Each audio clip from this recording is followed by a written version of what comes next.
চারটি কারণ যেখানে ফিস্চুলার চিকিৎসায় খারসূত্র চিকিৎসার কোনো জুড়ি নেই। নাম্বার 1, ড্রেনেজ, অর্থাৎ ফিস্চুলার নালীর ভেতরে যে নোংরা ময়লাগুলি জমে থাকে এগুলিকে খুব সুন্দর করে খারসূত্র বাইরে বার করে দেয়।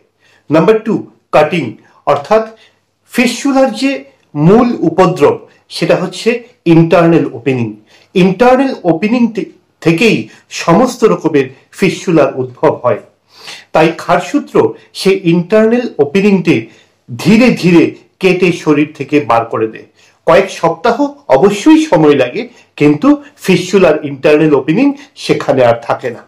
নেক্সট হচ্ছে কিউরেটেজ, অর্থাৎ ফিস্চুলার নালীর ভেতর যে সমস্ত নোংরা পদার্থ, যে সমস্ত আনহেলদি গ্র্যানুলেশন টিস্যুগুলি থাকে সেগুলিকে সুন্দরভাবে চেঁচে পরিষ্কার করে দেয়।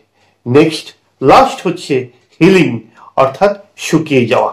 এত সুন্দরভাবে খারসূত্র ফিস্চুলাটিকে শুকিয়ে দেয় যেন মনে হয় আগে এখানে কোনো রোগী ছিল না। তাই ফিস্চুলা হলে খারসূত্র চিকিৎসা অবশ্যই করবেন।